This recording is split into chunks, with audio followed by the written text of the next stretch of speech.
अध्याय 1131। मानसी ने जल्दी ही रिश्ते का पता लगा लिया। ऐसा इसलिए है क्योंकि वरिष्ठ बहन व्यस्त हैं, इसलिए आर्यन ने आपको कुछ नहीं बताया।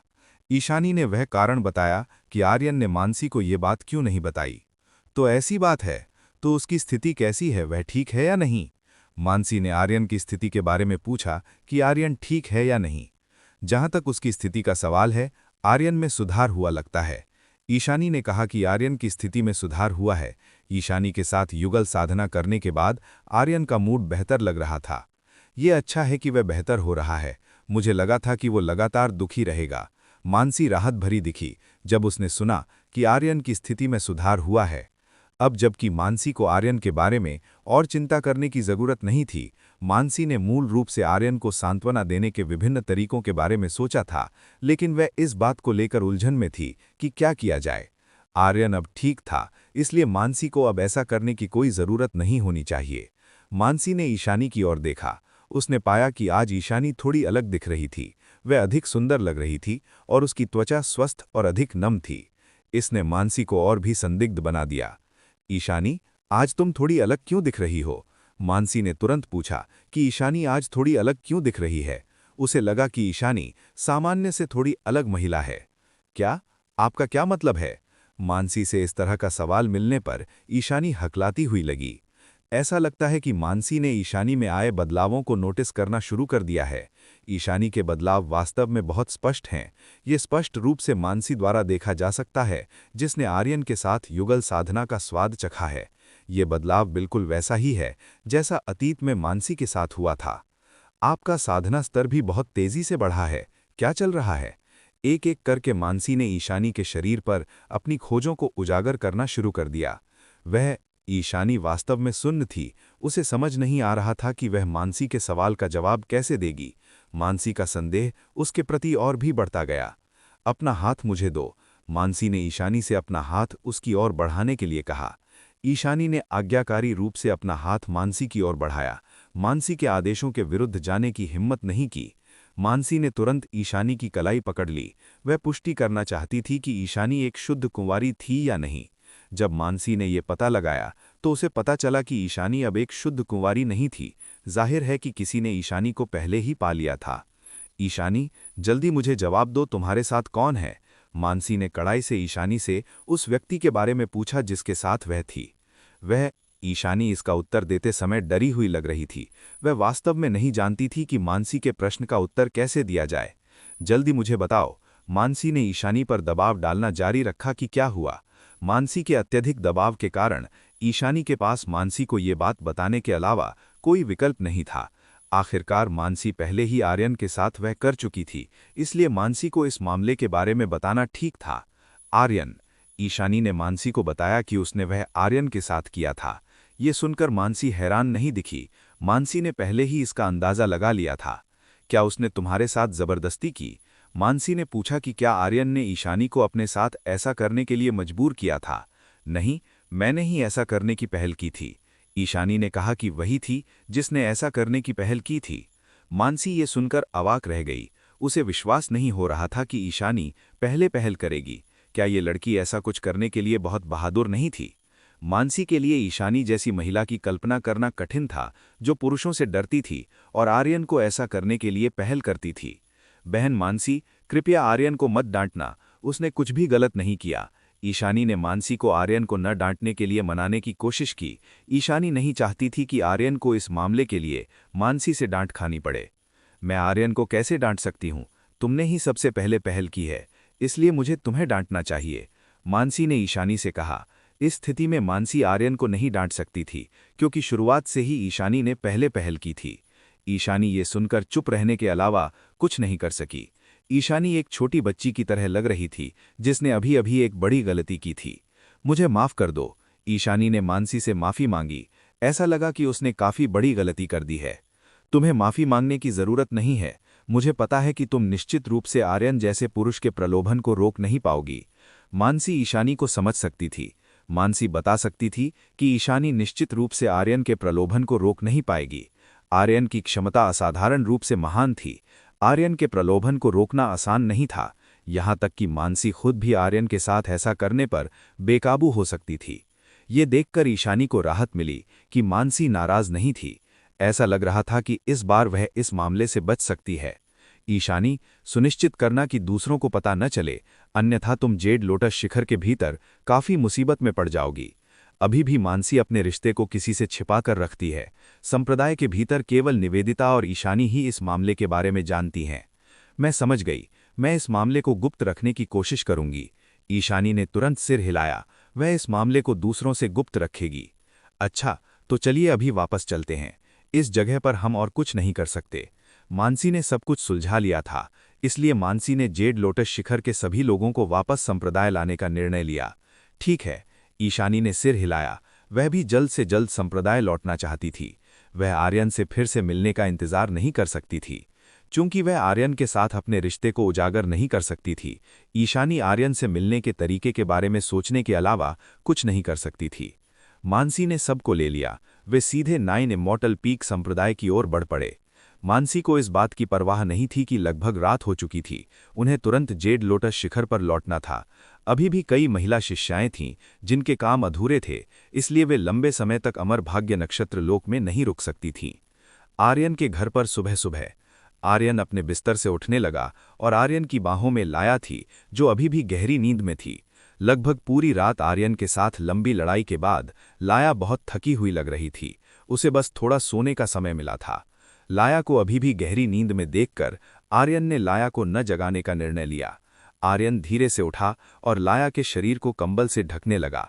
आज आर्यन का इरादा संप्रदाय वापस जाने का था, इसलिए आर्यन ने तुरंत अपने बाहरी कोट शिष्य के कपड़े पहन लिए। अध्याय 1132 जाह्नवी से मदद मांगे। जाने से पहले आर्यन लया के माथे को चूमना नहीं भूला, जो वर्तमान में बहुत गहरी नींद सो रही थी। पति, कृपया मत जाओ। जब आर्यन इस स्थान से जाने वाला था तो लया ने अपनी नींद में ही अचेत अवस्था में आर्यन को पुकारा। सोते समय भी लया आर्यन को अपने से दूर नहीं जाने देना चाहती थी। ये देखकर आर्यन मुस्कुराया। उसे लया को इस हाल में छोड़कर जाना काफी मुश्किल लग रहा था, लेकिन दुर्भाग्य से आर्यन को निकलना ही था, इसलिए वो उसके साथ और अधिक समय तक नहीं रुक सका। आर्यन ने परिद्वार के भंडारण कक्ष से कुछ भोजन निकाला। वो जानता था कि लया को खाना बनाना नहीं आता, इसलिए कम से कम कुछ समय के लिए वो इस भोजन से अपना काम चला सकती थी। आर्यन ने सोचा कि शायद उसे लया के लिए एक नौकरानी ढूंढनी होगी, अन्यथा वो नहीं जानता था कि लया अपना ख्याल कैसे रखेगी। वो अब भी लया को एक ऐसी राजकुमारी की तरह देखता था जो घरेलू कार्यों में स्वतंत्र नहीं थी। वो चाहता था कि लया को किसी भी तरह का कठिन परिश्रम न करना पड़े। ये सब करने के बाद आर्यन तुरंत 9 इमॉर्टल पीक संप्रदाय की ओर चल पड़ा। वो बिना किसी आहट के निकला ताकि लया की नींद में खलल न पड़े। लया इतनी थकी हुई थी कि उसे आर्यन के जाने का पता ही नहीं चला। एक लंबी रात के युद्ध के बाद उसे लंबे आराम की जरूरत थी और संभावना थी कि वो काफी देर तक बिस्तर से नहीं उठ पाएगी। घर छोड़ने के बाद आर्यन तेजी से 9 इमॉर्टल पीक संप्रदाय पहुंचा। चूंकि दूरी कम थी, वो जल्दी ही संप्रदाय के क्षेत्र में था। पहुंचते ही वो अपनी योजना को अंजाम देने के लिए सीधा औषधि मंडप की ओर मुड़ गया। चूंकि आर्यन ने पहले रोमिला के साथ लोकप्रिय होने की शर्त लगाई थी, इसलिए उसके पास समय कम था। उसे अपनी योजना पर तेजी से अमल करना था। उसका पहला लक्ष्य औषधि मंडप था, क्योंकि यहाँ वो अपनी पिछली उपलब्धियों के कारण पहले से ही काफ़ी प्रसिद्ध था, जिससे यहाँ की महिलाओं तक पहुँचना उसके लिए आसान था। इसके अलावा आर्यन की जान पहचान जाह्नवी से थी, जो उसे इस जगह की महिलाओं के बीच और अधिक लोकप्रिय बनाने में मदद कर सकती थी। हे रोमिला, अब देखते हैं क्या होता है, आर्यन ने उत्साह के साथ सोचा। वो अपनी कार्रवाई शुरू करने के लिए बेताब था। आखिरकार उसने अपने भेड़िए के दांत दिखाना शुरू कर दिया था। अब बाहरी अदालत की महिला शिष्याओं का बचना मुश्किल था। औषधि मंडप पहुंचकर आर्यन पिछले दरवाजे से अंदर गया। जाह्नवी से उसकी निकटता के कारण किसी ने उसे नहीं रोका। अंदर पहुंचकर वो सीधे जाह्नवी के विशेष कक्ष की ओर गया। वहां उसने देखा कि जाह्नवी एक गोली बनाने के लिए जड़ी बूटियां व्यवस्थित करने में व्यस्त थी। ये सुंदर मिल्फ वास्तव में अल्केमी की दीवानी थी। वो एक गोली बनाने में हफ्तों बिता सकती थी।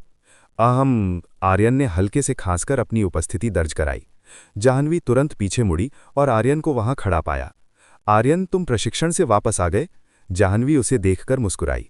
उसे आर्यन को देखकर वास्तव में बहुत खुशी हुई। इसका कारण आर्यन द्वारा दी गई प्राचीन अल्केमी पांडुलिपि की सलाह थी। जाह्नवी ने उन सुझावों को आजमाया था और उसके लगभग सभी प्रयोग सफल रहे थे। अब वो आर्यन को एक असाधारण प्रतिभाशाली व्यक्ति मानती थी। जाह्नवी, मैं आपसे एक विशेष मदद मांगने आया हूं। आर्यन ने पास जाकर अपना उद्देश्य बताया। तुम क्या चाहते हो? जाह्नवी ने उत्सुकता से पूछा। आर्यन ने उसके कान के पास झुककर अपनी योजना और अपनी शर्त के बारे में फुसफुसाया। क्या तुम वाकई इस तरह का काम शुरू करना चाहते हो? जाह्नवी को अपने कानों पर विश्वास नहीं हो रहा था कि आर्यन ऐसा कुछ करेगा। क्यों? क्या ऐसा करना संप्रदाय के नियमों के खिलाफ है? आर्यन ने पूछा। नहीं, नियमों में ऐसी कोई मनाही नहीं है, लेकिन क्या बाहरी अदालत की लड़कियां तुम्हारी मसाज सेवाएं लेना चाहेंगी? जाह्नवी ने व्यावहारिक सवाल उठाया। उसे लगा कि शिष्य अपने कीमती संप्रदाय अंकों को मसाज जैसी चीज पर खर्च नहीं करना चाहेंगे। है, आपने तो खुद अनुभव किया है कि मेरा कौशल कैसा है, आर्यन ने शरारत से कहा। यह सुनकर जाह्नवी का चेहरा लाल हो गया।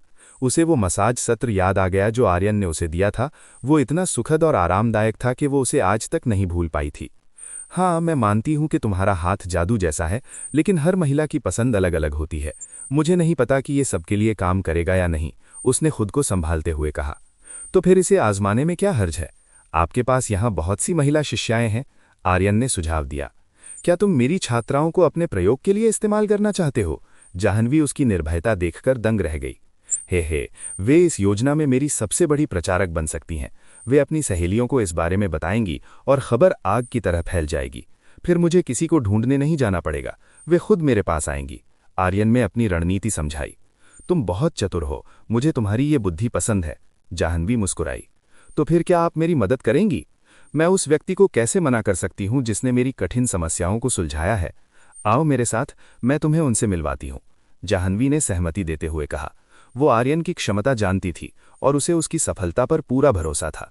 अध्याय 1133 महिला शिष्याओं के लिए मालिश सत्र 1। जाह्नवी आर्यन को उन महिला छात्राओं से मिलने ले गई जो इस जगह पर काम करती हैं। संयोग से उनमें से कुछ अपना काम कर रही थीं। जाह्नवी कुछ ऐसी महिला छात्राओं की तलाश कर रही थीं जो खाली थीं। उसने उन्हें इसी समय आकर उससे मिलने के लिए कहा। जल्द ही दर्जनों महिलाएं जाह्नवी के सामने आ गईं। ये सभी महिलाएं अपने कर्तव्यों से मुक्त थीं। जाह्नवी ने हमें यहाँ क्यों बुलाया है? इस स्थान की सभी महिला शिष्याएं जानना चाहती थीं कि जाह्नवी ने उन्हें अचानक इस तरह क्यों बुलाया। आप सभी पिछले कुछ समय से कड़ी मेहनत कर रही हैं, इसलिए मैं आपको एक उपहार देना चाहती हूँ। जाह्नवी ने अपने सामने मौजूद सभी महिला छात्राओं से कहा कि वह उन्हें उपहार देने का इरादा रखती है। ये सुनकर सभी महिला शिष्याएं खुश दिखीं। वे उपहार की बात सुनकर बहुत उत्साहित थीं। हर कोई जाह्नवी से उपहार पाने का इंतजार नहीं कर सकता था। वे सभी सोचने लगी कि जाह्नवी उन सबको क्या देगी। जाह्नवी, आप हमें क्या देने वाली हैं? सभी महिला शिष्याओं ने उत्साहपूर्वक उन उपहारों के बारे में पूछा जो जाह्नवी देने वाली थी। क्यों ना आप लोग इसका अंदाज़ा लगाने की कोशिश करें? जाह्नवी ने इस जगह के सभी लोगों से उस उपहार का अनुमान लगाने के लिए कहा। जाह्नवी का इरादा इन महिला शिष्याओं को लुभाने का था। उसने जानबूझकर उनके सामने रहस्यमयी ढंग से व्यवहार किया। क्या ये एक गहन क्रिस्टल है? महिला शिष्याओं में से एक ने अनुमान लगाने की कोशिश की। नहीं, जाह्नवी ने अपना सिर हिलाया। क्या वो एक गोली है या योगदान अंक? एक एक करके इस जगह की महिलाओं ने उन उपहारों का अंदाजा लगाना शुरू कर दिया जो जाह्नवी दे सकती थी। जाह्नवी ने फिर से अपना सिर हिलाया और सभी महिला छात्राओं को बताया कि ये वो इनाम नहीं था जो उन्हें मिलने वाला था। सभी महिला शिष्याओं ने फिर से अनुमान लगाया। वे सभी ये पता लगाने की कोशिश कर रही थीं कि जाह्नवी क्या देगी। दुर्भाग्य से उनके सभी अनुमान गलत थे। कोई भी इसका अंदाजा नहीं लगा सका। इसने महिला शिष्याओं को और अधिक उत्सुक बना दिया। आर्यन बस मुस्कुराया जब उसने जाह्नवी को देखा जो महिला छात्राओं को लुभाने की कोशिश कर रही थी। ये स्पष्ट था कि इस सुंदर मिल्फ को यहाँ काम करने वाली छात्राओं को चढ़ाना पसंद था। जाह्नवी, हमने हार मान ली है। अब आप ही हमें बताइए कि आप हमें क्या देने वाली हैं। सबके गलत उत्तर देने के बाद आखिरकार उन सब ने हार मान ली। बहुत बुरा हुआ, तो मैं आपको बताती हूँ कि मैं क्या दूंगी। ये वही है जो मैं आप सभी को दूंगी। जाह्नवी ने आर्यन की ओर इशारा किया। जाह्नवी का इशारा ऐसा था जैसे आर्यन ही वो उपहार हो। जब उन सबने सुना कि जाह्नवी उन्हें क्या देने वाली है तो सभी महिलाएं हैरान रह गईं। उन्हें विश्वास नहीं हो रहा था कि जाह्नवी उन्हें आर्यन जैसा उपहार देने का इरादा रखती है। वे अपने उपहार को इस तरह कैसे विभाजित करेंगी? कहीं जाह्नवी आर्यन को उनका नौकर बनाने के लिए तो नहीं दे रही थी? ऐसा लगता है कि जाह्नवी के शब्दों का गलत अर्थ निकाला गया था। उन सब ने सोचा कि जाह्नवी उन्हें आर्यन सौंप देगी। जाह्नवी, आप और अधिक विस्तार से क्यों नहीं बताती? इन सभी महिलाओं को गलतफहमी में न डालें। आर्यन ने तुरंत जाह्नवी से स्थिति स्पष्ट करने को कहा। आर्यन को उन महिलाओं की नज़रों से असहजता महसूस हो रही थी जो उसे एक वस्तु की तरह देख रही थीं। फो मुझे क्षमा करें। जाह्नवी शरारतपूर्ण तरीके से हंसी। उसे उम्मीद नहीं थी कि छात्राएं उसकी बात का गलत मतलब निकाल लेंगी। मेरा मतलब इस आदमी को उपहार में देना नहीं है। ये आपको एक मसाज सत्र देगा जो आपको आरामदायक और तरोताज़ा महसूस कराएगा, ताकि आप और अधिक कड़ी मेहनत कर सकें। जानवी ने आखिरकार सच्चाई समझाई। ओह, स्पष्टीकरण मिलने के बाद आखिरकार छात्राओं को समझ आया। ये सुनकर महिलाएं थोड़ी निराश हुईं, क्योंकि उन्हें किसी आकर्षक वस्तु की उम्मीद थी। आर्यन, तुम शुरू कर सकते हो। मैं अपने कमरे में वापस जाऊंगी। अगर तुम्हें किसी चीज़ की ज़रूरत हो तो तुम सीधे मुझे बुला सकते हो, जानवी ने आर्यन से कहा। जानवी वहां आर्यन का साथ देने के लिए नहीं रुकने वाली थी। उसे अपना अधूरा काम जल्दी खत्म करना था। ठीक है, मैं समझ गया। मैं अभी शुरू करूंगा। मैं सुनिश्चित करूंगा कि मैं अच्छा काम करूं, आर्यन ने गंभीरता से कहा। आप सभी आर्यन के साथ सहयोग करना सुनिश्चित करें। यदि आप अच्छे से सहयोग नहीं करती हैं तो मैं आपको निलंबित कर दूंगी, जानवी ने महिला शिष्याओं को चेतावनी दी। ठीक है, हम समझ गए, महिला शिष्याओं ने सिर हिलाया। वे आर्यन के साथ यथासंभव सहयोग करने की कोशिश करेंगी। ये बहुत अच्छा है, तो मैं पहले चलती हूं। अपने समय का आनंद लें। फुफ्फुफ्फो। जाने से पहले जानवी एक बार फिर हंसी। ये देखकर महिला शिष्याएं असहाय थीं। उन्हें लगा कि जानवी उनके साथ खेल रही थीं। ठीक है, चलिए शुरू करते हैं, आर्यन ने मसाज शुरू करने के लिए कहा। जी, सभी महिला शिष्याएं निरुत्साहित दिखीं। आर्यन नाराज नहीं था। वो जानता था कि जल्द ही वो इनका नजरिया बदल देगा। तो पहले कौन आना चाहता है? आर्यन ने पूछा। मुझे पहले करने दो, मुझे पहले करने दो, एक महिला ने उत्साह से कहा। वैसे आजमाने वाली पहली व्यक्ति बनना चाहती थी। आर्यन ने उस महिला की ओर देखा जिसने स्वयं से हाथ उठाया था। आर्यन के लिए वो अजनबी नहीं थी, वे लेखा थीं, वही रिसेप्शनिस्ट जिसने आर्यन का स्वागत किया था। ठीक है, चलिए अंदर चलते हैं। आर्यन ने लेखा को अपने साथ कमरे में आने के लिए आमंत्रित किया। जानवी ने उसे एक छोटे कमरे का उपयोग करने की अनुमति दी थी। लेखा तुरंत आर्यन के पीछे हो ली और वे दोनों कमरे में दाखिल होकर गायब हो गए। लेखा इस आदमी के बारे में इतनी उत्साहित क्यों दिख रही हैं? बाकी छात्राएं अपनी सहेली के व्यवहार पर हैरान थीं। मुझे नहीं पता, शायद लेखा इस आदमी को पहले से जानती है, कुछ छात्राओं ने अंदाजा लगाया। लेखा के उत्साह का यही एकमात्र तार्किक कारण लग रहा था। कमरे में। तुम इस बिस्तर पर लेट सकती हो, आर्यन ने लेखा से कहा। लेखा ने आज्ञाकारी रूप से बिस्तर पर लेट गईं और आर्यन के मसाज का इंतजार करने लगीं। अध्याय 1134 महिला शिष्याओं के लिए मालिश सत्र 2। शुरू करने से पहले मेरी तुम्हारे लिए एक शर्त है। आर्यन ने कहा कि मालिश सत्र शुरू करने से पहले उसकी एक शर्त थी। शर्तें क्या हैं? लेखा ने तुरंत उन शर्तों के बारे में पूछा जिन्हें उसे पूरा करना था। इसके बाद मैं चाहता हूं कि तुम इस मंडप के बाहर अपने दोस्तों को बताओ कि तुम अभी कैसा महसूस कर रही हो, आर्यन ने लेखा से कहा। यह किस लिए है?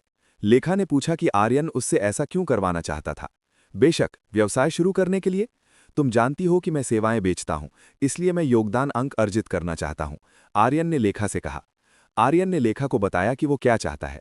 वो बड़ी मात्रा में योगदान अंक बनाते हुए लोकप्रिय होना चाहता था। ओह, मैं समझ गई, तो मैं सहमत हूं, लेखा ने कहा कि वो आर्यन की शर्तों से सहमत है। अच्छा, आर्यन ये देखकर खुश था कि लेखा उसके साथ सहयोग कर सकती है। इससे आर्यन के लिए काम करना आसान हो जाएगा। क्या तुम तैयार हो? आर्यन ने पूछा कि क्या लेखा इस मालिश सत्र के लिए तैयार है? हाँ बिल्कुल, लेखा ने आर्यन की ओर सिर हिलाया। वो किसी भी क्षण तैयार थी। ओह हाँ, मैं तुम्हें ये याद दिला दूं, तुम्हें खुद को रोकने की जरूरत नहीं है। अगर तुम चिल्लाना चाहती हो तो करो। मालिश सत्र शुरू करने से पहले आर्यन लेखा को चेतावनी देना नहीं भूला। क्या हुआ? क्या इसमें दर्द होने वाला है? लेखा ने आर्यन से पूछा। लेखा को अभी भी समझ नहीं आया कि आर्यन ने उसे इस बारे में चेतावनी क्यों दी। वो वास्तव में समझ नहीं पा रही थी कि आर्यन ने ये चेतावनी क्यों दी। तुम जल्द ही समझ जाओगी कि मैं क्या कह रहा हूं, आर्यन ने कहा कि लेखा को जल्द ही पता चल जाएगा कि वो क्या कह रहा था। लेखा इससे उलझन में पड़ने लगी थी। उसे लगा कि आर्यन और भी रहस्यमय होता जा रहा है। इसने लेखा को आर्यन के बारे में बहुत भ्रमित कर दिया। आर्यन ने लेखा के लिए अपना मालिश सत्र शुरू किया। उसने अपना हाथ लेखा के पैरों की ओर बढ़ाना शुरू किया। सबसे पहले आर्यन लेखा के पैरों की मालिश शुरू करने वाला था। लेखा अक्सर खड़े होकर काम करती थी, इसलिए उसे समय समय पर जकड़न महसूस होती होगी। भले ही लेखा एक काफी मजबूत साधिका थी, लेकिन अगर वो लंबे समय तक इस तरह काम करती रही तो लेखा को अभी भी थकान का अनुभव होगा। इसलिए आर्यन का इरादा इस हिस्से की मालिश करने का था। जब आर्यन की उंगलियां लेखा के पैरों को छूने लगीं तो लेखा को बहुत आरामदायक महसूस हुआ। यह एहसास इतना आरामदायक था कि इसने लेखा के शरीर को खुश कर दिया। ये क्या है? लेखा को नहीं पता था कि क्या हो रहा है। आर्यन के छूने पर उसे अचानक इतना आरामदायक और अच्छा एहसास क्यों हुआ? यह एहसास लेखा के लिए बहुत आरामदायक था। लेखा ने खुद शायद अपने जीवन में कभी इस तरह का एहसास नहीं किया था। यह एहसास धीरे धीरे और मजबूत होता गया। यह महिला रिसेप्शनिस्ट के लिए वास्तव में बहुत आरामदायक था। ओह, यह एहसास वाकई बहुत अच्छा था। बिना महसूस किए अपने शरीर को मिल रहे आनंद के कारण लेखा ने अपनी कराहें निकालना शुरू कर दिया। लेखा ने अपनी आवाज़ को बाहर निकलने से रोकने की कोशिश की, लेकिन बहुत बुरा हुआ कि उसकी आवाज़ जोर-जोर से बाहर निकलती रही। लेखा के शरीर को यह एहसास पहले से ही बहुत पसंद था। उसका शरीर पूरी तरह से आर्यन के नियंत्रण में था। आर्यन मुस्कुराया जब उसने महिला रिसेप्शनिस्ट की प्रतिक्रिया देखी। उसे इस महिला को उत्तेजित करने में सक्षम होने पर गर्व महसूस हुआ। बाहर मौजूद महिला शिष्याएं लेखा द्वारा निकाली गई कराहों और चीखों को सुनने लगी। महिला रिसेप्शनिस्ट द्वारा निकाली गई कराहें ऐसी लग रही थीं जैसे वो अपने साथी के साथ संभोग कर रही हो। यहाँ मौजूद महिला शिष्याएं अश्लील बातों के बारे में सोचने लगीं। वे सोचने लगीं कि रूम में क्या हो रहा है। महिला शिष्याओं के विचार बेकाबू होने लगे। वे कल्पना करने लगीं कि उनके दोस्त रूम में क्या कर रहे हैं, क्या उन्होंने आगे का रिश्ता बढ़ाया है या नहीं। ये विचार महिला शिष्याओं के दिमाग में आते रहे। वहाँ क्या हुआ, क्या उन्होंने सच में ऐसा किया? निर्दोष महिला शिष्याओं में से एक ने अपने साथियों से पूछा, जो इस जगह पर थे। मूर्ख भी जान जाएंगे कि वो वहाँ क्या कर रहे थे, एक महिला छात्रा ने दूसरे से कहा। इस महिला छात्रा को अतीत में अपने प्रेमी के साथ अनुभव था, इसलिए वो स्वाभाविक रूप से जानती थी कि जब एक महिला इस तरह की आवाज़ निकालती है तो क्या होता है। इस जगह का माहौल शोर भरा होने लगा था। इस जगह की सभी महिला शिष्याएं वास्तव में विश्वास नहीं कर पा रही थीं कि क्या हो रहा है। वे सोच भी नहीं सकती थीं कि मासूम दिखने वाली लेखा ऐसा कुछ करेगी। लेखा द्वारा छोड़ी गई कराहें और तेज हो गईं। ये देखा जा सकता था कि अंदर का माहौल और भी तीव्र होता जा रहा था। बाहर मौजूद महिला शिष्याओं के चेहरे सेब की तरह लाल हो गए। वे कमरे में चल रही उथल-पुथल के बारे में सोच रही थीं। ये महिला शिष्याएं कामुक बातें सोच रही थीं, भले ही अंदर कुछ भी नहीं हुआ था। आर्यन केवल लेखा के शरीर को ठीक करने के लिए अपने कौशल का उपयोग कर रहा था, जिसे बहुत अधिक काम करने से थोड़ी परेशानी हो रही थी। तुम्हारा शरीर बहुत सख्त है। तुम्हें काम पर जाने से पहले अक्सर वार्म अप करना चाहिए। तुम काम करने से पहले कुछ समय के लिए अपने लड़ने के कौशल का अभ्यास कर सकती हो। आर्यन ने लेखा को उसके शरीर में जकड़न महसूस होने के बारे में बताया। ये अफसोस की बात है कि लेखा वर्तमान में अर्धचेतन अवस्था में है। वर्तमान में उसके पास केवल थोड़ी सी चेतना है। आर्यन की तकनीक जो आनंद देती है वो लेखा के दिमाग को खाली करने के लिए बहुत महान है और वो स्पष्ट रूप से नहीं सोच सकती। आर्यन ने वो अभिव्यक्ति देखी जो महिला रिसेप्शनिस्ट ने दिखाई थी। महिला रिसेप्शनिस्ट वर्तमान में एक पुरुष की चाहत में कामुक चेहरा बना रही थी। आर्यन का कौशल कुछ ऐसा था जिससे लड़ना महिलाओं के लिए मुश्किल था। इसके अलावा पैशन गॉडेस तकनीक की क्षमता मानसी जैसी उदासीन महिला को भी बहुत उत्तेजित कर सकती थी। आर्यन खुद अभी तक पैशन गॉडेस तकनीक को पूरी तरह से उपयोग करने की हिम्मत नहीं कर रहा था। उसे डर था कि जब आर्यन इसका उपयोग करेगा तो दूसरी तरफ का नियंत्रण खो जाएगा। बस उस प्रतिक्रिया को देखें जो महिला रिसेप्शनिस्ट की थी। भले ही आर्यन ने पैशन गॉडेस तकनीक की क्षमता का केवल थोड़ा सा उपयोग किया था, परिणाम ये था कि महिला रिसेप्शनिस्ट इस स्थिति में थी। अगर आर्यन ने पैशन गॉडेस तकनीक को पूरी तरह से उपयोग किया होता तो शायद महिला रिसेप्शनिस्ट टिक नहीं पाती और तुरंत आर्यन से खुद ऐसा करने के लिए कहती।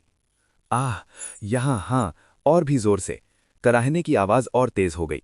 इससे सुनने वाले लोग निश्चित रूप से गलत समझ जाएंगे कि क्या हो रहा था। आर्यन ने इस कराह पर ध्यान नहीं दिया। उसने अपने सामने मौजूद इस महिला रिसेप्शनिस्ट की यिन ऊर्जा को सोखना शुरू कर दिया।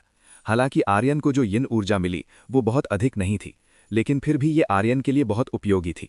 अगर आर्यन इसे कई महिलाओं से सोख सकता था तो ये कई महिलाओं के साथ युगल साधना करने के समान होगा जो अभी तक कुमारी थीं। इसके अलावा पैशन गॉडेस तकनीक के साथ यिन ऊर्जा सोखने की गति बहुत तेज और अधिक कुशल थी, इसलिए ये बेहद उपयोगी थी। लगभग 5 मिनट के बाद आखिरकार आर्यन रुक गया। आर्यन पहले ही महिला रिसेप्शनिस्ट की मांसपेशियों की मरम्मत कर चुका था। उसे अब हल्का और बहुत अधिक तरोताज़ा महसूस होना चाहिए।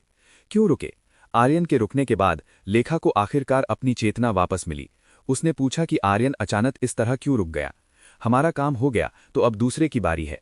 आर्यन ने लेखा से कहा कि मालिश सत्र खत्म हो गया है, इसलिए अब दूसरे की इसे संभालने की बारी है। आखिरकार आर्यन लेखा की यिन ऊर्जा को सोखना पहले ही खत्म कर चुका था, इसलिए इसे जारी रखने का अब कोई मतलब नहीं था। अध्याय 1135 महिला शिष्याओं के लिए मालिश सत्र 3। लेकिन मुझे और चाहिए। लेखा ने आर्यन से कहा कि उसे और अधिक की आवश्यकता है। आर्यन ने जो एहसास दिया था उसने लेखा को इसका आदी बना दिया था। अपने शरीर पर दबाव न डालें, आपको रुकना चाहिए और अगले महीनों में फिर से कोशिश करनी चाहिए। आर्यन ने लेखा से कहा कि वो खुद को मजबूर न करे, अन्यथा लेखा वास्तव में आर्यन के प्यार में पड़ जाएगी। ठीक है, लेखा आर्यन के प्रति बहुत आज्ञाकारी दिख रही थी। वो अब आर्यन को अपना आदर्श मानने लगी है। लेखा ने बिस्तर से उठने की कोशिश की। जब उसके पैर फर्श को छुए तो लेखा को लगा कि उसके पैर बहुत नरम हैं और उनमें कोई ताकत नहीं है। लेखा अब समझ गई थी कि आर्यन का खुद को मजबूर न करने से क्या मतलब था। अगर उसने जारी रखने की जिद की होती तो शायद लेखा अपने शरीर को हिला भी नहीं पाती। लेखा तुरंत नीचे गिर गई क्योंकि उसके पास खड़े होने की ताकत नहीं थी। ये देखकर आर्यन ने फुर्ती से लेखा को खड़े होने में मदद की। आर्यन ने लेखा को फर्श पर गिरने नहीं दिया। लेखा थोड़ा कराह उठी जब उसके शरीर को आर्यन ने छुआ। उसका शरीर अभी भी बहुत संवेदनशील था। इसने आर्यन के छूने पर लेखा के शरीर को खुशी का अनुभव कराया। क्या तुम ठीक हो? आर्यन ने पूछा कि लेखा ठीक है या नहीं। मैं ठीक हूं, मुझे बस थोड़े आराम की जरूरत है। लेखा ने आर्यन से कहा कि उसे ठीक होने के लिए थोड़े आराम की जरूरत है। तो तुम कुर्सी का उपयोग कर सकती हो, मुझे तुम्हें ले जाने दो। आर्यन ने लेखा को कमरे में कुर्सी तक ले जाने का फैसला किया। लेखा ने सिर हिलाया। उसे अपने शरीर को ठीक करने के लिए वास्तव में कुछ समय के लिए थोड़े आराम की जरूरत थी। अगर आर्यन इतना दयालु नहीं होता और उसने महिला रिसेप्शनिस्ट की मदद नहीं की होती तो लेखा संभवतः इस कमरे से रेंगते हुए बाहर निकलती। औषधि मंडप में काम करने वाले कर्मचारियों के लिए यह देखना निश्चित रूप से बहुत शर्मनाक बात होती। लेखा को बैठने में मदद करने के बाद आर्यन तुरंत बाहर मौजूद महिला शिष्याओं से मिलने के लिए इस कमरे से बाहर आया। क्लिक। बाहर मौजूद महिला शिष्याओं ने तुरंत आर्यन की ओर देखा। वे सभी आर्यन को बेहद तीखी नजरों से देख रही थीं। लेखा अभी कहाँ है? महिला शिष्याओं में से एक ने पूछा कि लेखा अभी कहाँ है। वो जानना चाहती थी कि आर्यन ने अभी अंदर क्या किया था। वो अभी अंदर आराम कर रही है। आर्यन ने इन महिलाओं को बताया कि महिला रिसेप्शनिस्ट अंदर आराम कर रही है। हे व्यभिचारी, तुमने हमारी साथी के साथ क्या किया? महिलाओं में से एक ने फिर से पूछा कि आर्यन ने लेखा के साथ अभी क्या किया था। मैंने बस उसे मालिश दी। आर्यन ने कहा कि उसने केवल लेखा को मालिश दी थी। झूठ, मालिश से ऐसी आवाज कैसे निकल सकती है? दूसरी महिला को आर्यन की बात पर विश्वास नहीं हुआ। आर्यन मुस्कुराया जब उसने ये देखा। ऐसा लग रहा था कि इन महिलाओं ने अभी जो हुआ था उसे गलत समझ लिया था। वे जो आवाजें सुन रही थीं उससे उन्हें गलतफहमी हो गई कि आर्यन और लेखा क्या कर रहे थे। सुंदर महिलाओं, मैं आपसे झूठ नहीं बोल रहा हूं। अगर आपको विश्वास नहीं है तो आप इसे आजमा सकती हैं। आर्यन ने अपने सामने मौजूद सभी महिला शिष्याओं से कहा। सभी महिलाएं इससे उलझन में थीं। उन्हें नहीं पता था कि इस समय क्या किया जाए। वे सभी इसे आजमाने से डर रही थीं। उन्हें डर था कि आर्यन उनके साथ कुछ बुरा करेगा। मुझे कोशिश करने दो। मैं देखना चाहती हूं कि तुम्हारे पास किस प्रकार की क्षमता है जो लेखा को उस तरह चिल्लाने पर मजबूर करती है। महिलाओं में से एक, जो बहुत बहादुर लग रही थी, आगे आई। ये महिला ये देखना चाहती थी कि आर्यन के पास किस प्रकार की क्षमता है जिसने लेखा को वैसा बना दिया। इस महिला को पहले से ही विपरीत लिंग के साथ अनुभव था, इसलिए वो आर्यन से आसानी से नहीं हारने वाली थी। तो अंदर आ जाओ। आर्यन ने इस महिला को अंदर जाने के लिए कहा। इस महिला ने इंतजार नहीं किया। वो बिना किसी हिचकिचाहट के कमरे में दाखिल हुई। ऐसा लग रहा था कि वो भविष्य में उसके साथ होने वाली चीजों से नहीं डरती थी। बाहर मौजूद महिला शिष्याएं केवल आर्यन और अपनी साथी को जाते देख सकती थीं। उन्हें नहीं पता था कि बाद में अंदर क्या होगा। क्या वे पहले की तरह कुछ सुनेंगे या नहीं, ये एक रहस्य था जिसने उन सभी को जिज्ञासु बना दिया। महिलाएं ऐसी चीज में रुचि रखती हैं जो उन्हें जिज्ञासु बना सकती हैं। वे इस तरह की चीजों से निपटने के लिए विभिन्न तरीके अपनाएंगी, भले ही उन्हें इसके लिए परेशानी में ही क्यों न पड़ना पड़े। जब महिला शिष्या अंदर दाखिल हुई तो उसने देखा कि लेखा वर्तमान में एक कुर्सी पर बैठी थी। लेखा आराम कर रही थी और शांति से अपनी आंखें बंद किए हुए थी। महिला शिष्या ने लेखा को ऊपर से नीचे तक देखा। उसे लेखा के शरीर पर असामान्यता का कोई निशान नहीं मिला। उसके सभी कपड़े अभी भी बरकरार थे और कुछ भी संदिग्ध नहीं था। उन्होंने कुछ नहीं किया। महिला शिष्या को विश्वास नहीं हो रहा था कि कुछ नहीं हुआ था। क्या उन दोनों ने पहले मालिश के अलावा कुछ नहीं किया? फिर उसने बाहर जो आवाज सुनी थी वो कैसी थी? उस आवाज का क्या कारण था? ये महिला शिष्या के लिए एक बहुत ही रहस्यमयी बात थी। कृपया लेट जाओ। आर्यन ने अपने सामने मौजूद महिला शिष्या को लेटने के लिए कहा। तुमने लेखा के साथ कुछ नहीं किया? महिला शिष्या ने पूछा कि क्या आर्यन ने महिला रिसेप्शनिस्ट के साथ वो नहीं किया। मैंने तुमसे कहा था कि मैंने ऐसा नहीं किया। अगर तुम्हें विश्वास नहीं है तो तुम उससे पूछ सकती हो। आर्यन ने महिला शिष्या से लेखा से पूछने के लिए कहा कि उसने कुछ अनुचित किया या नहीं। ये सुनकर महिला शिष्या चुप हो गई। ऐसा लग रहा था कि शुरू से ही उसने गलत समझ लिया था कि क्या हुआ था। तो मैं इसे आजमाना चाहती हूं। क्या तुम्हारा कौशल वास्तव में उसे उस तरह चिल्लाने पर मजबूर करने के लिए इतना महान है या नहीं? महिला शिष्या तुरंत आर्यन के कौशल को आजमाना चाहती थी। आजमाना चाहती थी।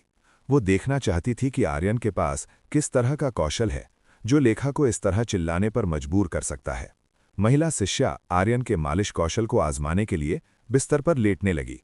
इस चुनौती को देखकर आर्यन अपनी क्षमताओं का थोड़ा प्रदर्शन करेगा। आर्यन निश्चित रूप से यह सुनिश्चित करेगा कि इस महिला को कुछ ऐसा मिले जो उसे अगले कुछ घंटों में सामान्य रूप से चलने में असमर्थ बना दे। आर्यन ने अपने हाथ आपस में रगड़े। उसने इस महिला के लिए मालिश शुरू की। ठीक पहले की तरह आर्यन ने पैरों से मालिश करना शुरू किया। इस जगह की सभी महिलाएं एक जैसी हैं। उन्हें अपने पैरों के साथ समस्या है, इसलिए आर्यन इस समस्या को ठीक कर देगा। ओह, महिला शिष्या कराहने लगी जब आर्यन की उंगलियों ने उसके पैरों को छुआ। एक अच्छा और सुखद एहसास था जो महिला शिष्या ने महसूस किया। ये क्या है? ये अद्भुत लगता है। ये वो करने से भी अधिक अद्भुत है। महिला छात्रा ने इस एहसास की तुलना अपने पूर्व प्रेमी के साथ अपने रिश्ते के एहसास से करना शुरू कर दिया। ये अपने पूर्व प्रेमी के साथ वो करने से कहीं अधिक आरामदायक और सुखद था। ये अद्भुत है। तुम बहुत महान हो। मैं स्वर्ग में पहुंच जाऊंगी। महिला शिष्या लेखा की तुलना में बहुत अधिक जोश से चिल्लाई। जब उसने आर्यन की मालिश महसूस की तो वो पागलों की तरह चिल्लाई। ये आवाज़ इतनी तेज थी कि इसने आराम कर रही लेखा को जगा दिया। लेखा तुरंत जाग गई और देखा कि वास्तव में क्या हुआ था। जब वो उठी और उसने अपनी आंखें खोलीं तो उसे एक बहुत ही चौंकाने वाला दृश्य मिला। इस बार उसने एक ऐसा दृश्य देखा जो काफी चौंकाने वाला था। उसने पाया कि ये उसकी साथी थी जिसने इस तरह की आवाज़ निकाली थी। साथ ही वो जो कामुक अभिव्यक्ति बना रही थी बेहद शर्मनाक लग रही थी। क्या मैंने भी पहले इस तरह की अभिव्यक्ति दी थी? लेखा ये सोचने लगी थी कि क्या वो भी ऐसी कामुक अभिव्यक्तियां दे रही थी। यदि ऐसा था तो ये वास्तव में शर्म की बात होगी। अध्याय 1136 महिला शिष्याओं के लिए मालिश सत्र का 4। लेखा ने अपना चेहरा ढकने की कोशिश की। उसे शर्मिंदगी महसूस हुई जब उसे इस तरह का दृश्य देखना पड़ा। हालांकि इस मामले से शर्मिंदा होने के बावजूद लेखा ने थोड़ा झांकने की कोशिश की। वह आर्यन के सामने मौजूद महिला शिष्या के साथ क्या हुआ इसे लेकर जिज्ञासु थी। महिला शिष्या और भी पागल होती जा रही है। हर बार निकलने वाली आवाज और भी अधिक मोहक होती जा रही है।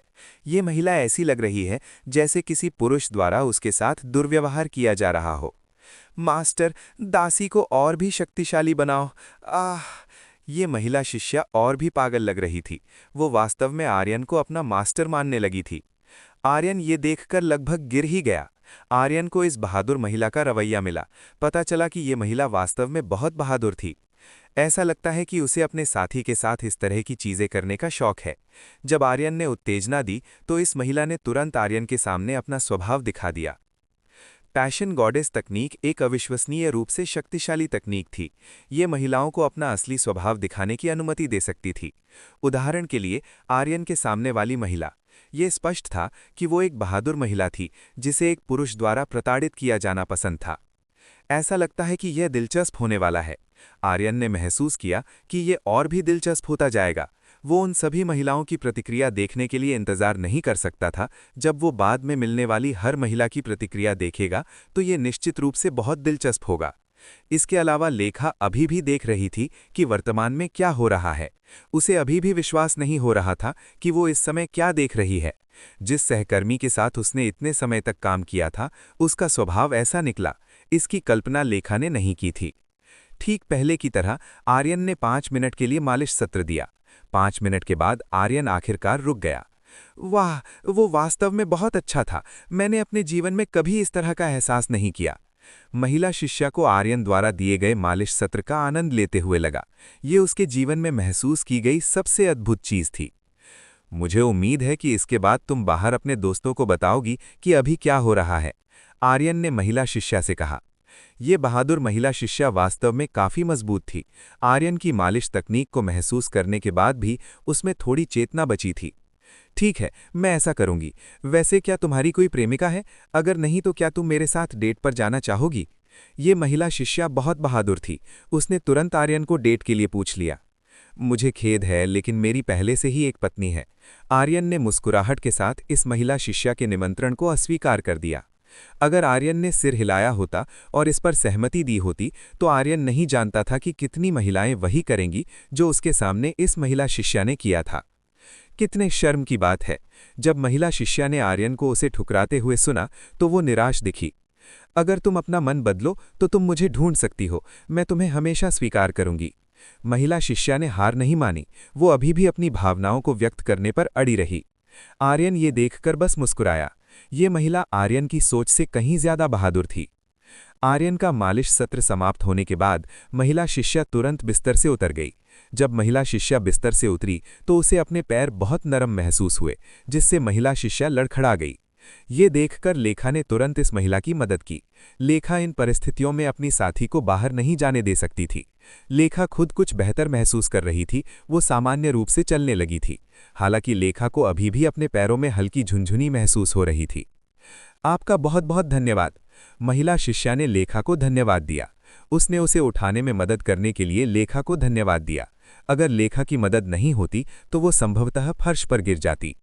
चलो बाहर चलते हैं, लेखा ने अपने बगल वाली महिला शिष्या से इस जगह को छोड़ने के लिए कहा।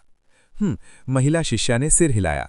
उन्हें इस कमरे से बाहर निकलना था, अन्यथा बाहर के लोग निश्चित रूप से संदिग्ध होंगे कि क्या हुआ। चलो पहले चलते हैं। इन दोनों महिलाओं ने एक साथ आर्यन से विदाई ली। वे दोनों एक दूसरे की मदद करने के लिए बाहर निकल गई। कमरे के बाहर सभी महिलाएं ये देखने का इंतजार कर रही थीं कि क्या हुआ। ये दूसरी आवाज़ पहले की तुलना में बहुत अधिक मोहक और जोशीली थी। इन महिलाओं के दिमाग बेकाबू हो रहे थे क्योंकि वो एक ऐसी आवाज़ सुन रही थीं जो बहुत अधिक जोशीली थी। लेखा और महिला शिष्या कमरे से बाहर आईं। कमरे से बाहर आने पर दोनों बहुत थकी हुई लग रही थीं। वहाँ क्या हुआ? बाहर मौजूद एक अन्य महिला शिष्या ने तुरंत पूछा कि कमरे में क्या चल रहा है। बेशक, हमें मसाज मिली, बहादुर महिला शिष्या ने इस जगह की सभी लड़कियों से कहा। तो तुम दोनों ऐसी आवाज़ क्यों निकाल रही थी? बाहर मौजूद महिला शिष्या ने तुरंत पूछा कि वे दोनों ऐसी आवाज़ क्यों निकाल रही थी। लेखा और महिला शिष्या ने एक दूसरे की ओर देखा। उन दोनों को पहले ही पता चल गया था कि आर्यन के पास किस तरह की क्षमता है, इसलिए उन दोनों को पहले से ही पता था कि वे दोनों ऐसी आवाज़ें क्यों निकाल रही थी। ऐसा इसलिए है क्योंकि इस लड़के के पास जो तकनीक है वो बहुत आरामदायक है। आप सभी को ऐसे आजमाना चाहिए। मैं आपको विश्वास दिलाती हूं कि आप सभी इसके आदी हो जाएंगे। महिला शिष्या ने साहसपूर्वक सभी महिला शिष्याओं को बताया कि उसे कैसा महसूस हुआ। उसने सभी महिलाओं को उस अद्भुत एहसास के बारे में बताया जब आर्यन की उंगली उसके शरीर की त्वचा के हर इंच को छूती थी। क्या यह सच है? इस जगह की सभी महिलाएं अभी भी इस मामले की प्रामाणिकता पर विश्वास नहीं कर पा रही थीं। उन्हें विश्वास नहीं हो रहा था कि वे जो आवाज़ सुन रही थीं वो आर्यन की मालिश का परिणाम थी। बेशक, हम दोनों आपसे झूठ क्यों बोलेंगे? इसके अलावा हम में से किसी के लिए भी आपसे झूठ बोलने का कोई मतलब नहीं है ना लेखा? महिला शिष्या ने इस जगह की सभी लड़कियों से कहा। उसने जो कहा वो सच है। आर्यन की क्षमता वास्तव में बहुत अच्छी है। आपको इसे आजमाना चाहिए, अन्यथा आपको पछतावा हो सकता है। लेखा महिला शिष्या की बात से सहमत थी। आर्यन का मालिश कौशल बहुत महान था। ये उसके द्वारा अनुभव की गई सबसे सुंदर चीज थी। यहाँ की सभी महिला शिष्याओं ने एक दूसरे की ओर देखा। उन दोनों की प्रतिक्रियाओं को देखकर ऐसा नहीं लग रहा था कि वे झूठ बोल रही हैं। सभी महिला शिष्याएं महसूस करना चाहती थीं कि आर्यन के पास किस तरह की क्षमता है। वे इसे पहले आजमाना चाहती थीं। सभी महिला शिष्याएं वर्तमान में कमरे में प्रवेश करने के लिए छटपटा रही थीं। वे आर्यन के अविश्वसनीय मालिश सत्र के लिए संघर्ष कर रही थीं। भले ही शुरू में इन महिलाओं ने आर्यन की क्षमताओं को कम करके आंका था, लेकिन उन्हें उम्मीद नहीं थी कि अब वे आर्यन की क्षमताओं का अनुभव करने वाली पहली बनने के लिए संघर्ष करेंगी। लेखा ये देखकर मुस्कुराए बिना नहीं रह सकी। इन महिलाओं की लड़ाई कितनी प्यारी थी। आर्यन के घर पर लया वर्तमान में श्रेया के पास जाने वाली है। वो तुरंत श्रेया से खाना बनाना सीखना चाहती है। लया इस मामले को लेकर बहुत उत्साहित लग रही है। लया खाना पकाने का कौशल सीखने के लिए इंतजार नहीं कर सकती। डिंग! लया ने श्रेया की घंटी बजाई। लया ने श्रेया के जवाब का इंतजार किया। एक पल, अंदर से आखिरकार श्रेया की आवाज आई। श्रेया लया के लिए प्रवेश द्वार खोलने के लिए दौड़ी। क्लिक! श्रेया ने दरवाज़ा खोला। उसने तुरंत देखा कि लया पहले से ही उसके घर के दरवाजे पर थी। श्रेया खुद वर्तमान में एक नाइट गाउन पहने हुए थी जो बहुत कामुक और पारदर्शी लग रहा था। उसके वक्र इस नाइट गाउन के नीचे से स्पष्ट रूप से देखे जा सकते थे। लया, क्या बात है? श्रेया को यह देखकर शर्मिंदगी महसूस नहीं हुई कि ये लया थी। आखिरकार दोनों महिलाएं थीं, तो श्रेया को क्यों शर्माना चाहिए? अध्याय 1137। आर्यन की चीज कुछ इस तरह की है। मैं यहाँ कल के लिए आई हूँ। लया ने तुरंत वो कारण बताया जिसके लिए वो इस स्थान पर आई थी। कल? श्रेया उलझन में दिखी कि लया का क्या मतलब था। वो इस समय लया की बात समझ नहीं पा रही थी। मैं हमारी कल की बातचीत के बारे में बात कर रही थी। कल आपने कहा था कि आप मुझे खाना बनाना सीखने में मदद करना चाहती हैं, लया ने श्रेया से कहा। लया बिल्कुल भी नाराज नहीं हुई जब उसने देखा कि श्रेया को कल की बातचीत याद नहीं थी, बल्कि लया ने श्रेया को उनकी कल की बातचीत का सार याद दिलाया। ओह हाँ, मैं इसके बारे में लगभग भूल ही गई थी, मुझे क्षमा करें। श्रेया ने लया से माफ़ी मांगी। वो कल रात किए गए वादे को लगभग भूल ही गई थी। मेरे साथ आओ। श्रेया लया को अपने घर के अंदर ले गई। लया बिल्कुल भी नहीं हिचकिचाई, वो तुरंत श्रेया के पीछे घर के अंदर चली गई। श्रेया तुरंत लया को अपनी रसोई में ले गई। लया को सिखाने के लिए वो एक उपयुक्त जगह थी। लया को श्रेया द्वारा रसोई में लाया गया। लया देख सकती थी कि श्रेया की रसोई अच्छी, व्यवस्थित और बहुत साफ दिख रही थी।